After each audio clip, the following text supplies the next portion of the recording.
அலைக்கும் வரஹ்மத்துல்லாஹி வபரகாத்துஹு. தீனுல் இஸ்லாம் என்கிற என்னுடைய யூடியூப் சேனலுக்கு உங்கள் அனைவரையும் வரவேற்கிறேன்.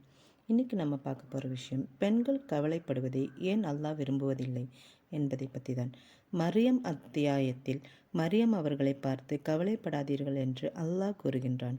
மூசா நபியின் தாயாரிடம் கவலை கொள்ளாதீர்கள் என்று அழைத்து சொல்கிறான்.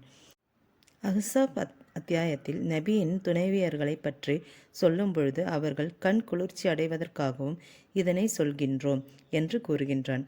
பல குர்ஆன் வசனங்களில் பெண்கள் கவலைப்படக்கூடாது என்ற அர்த்தத்தில் வருகின்றன. ஏனென்றால் பெண்களின் கவலை மிக ஆழமானது. கவலை பெண்களின் அழகை போக்கிவிடும். கவலை பெண்களின் ஹார்மோன் சுரப்பிகளை பாதிப்பு ஏற்படுத்தும். கவலைப்படும் பல பெண்கள் கருத்தரிப்பதில்லை. கவலைப்படும் பெண்களின் முடி விரைவில் உதிர ஆரம்பிக்கின்றது. கவலைப்படும் எத்தனையோ பெண்ணின் நிறம் மங்கிவிடுகின்றன. எனவே கண்ணாடி குடுவைகளிடம் மிருதுவாக நடந்து கொள்ளுங்கள். முரட்டுத்தனமாக கையாண்டு அதனை உடைத்து விடாதீர்கள். எப்பொழுதும் பெண்களுக்கு நன்மையையே நாடுங்கள் என்று நபி மொழியை நினைவில் கொள்ளுங்கள். இன்ஷா அல்லாஹ். நம் வீட்டு பெண்களை பத்திரமாக பார்த்து கொள்ளுங்கள். அஸ்ஸலாமு அலைக்கும் வரஹ்மத்துல்லாஹி வபரகாத்துஹு.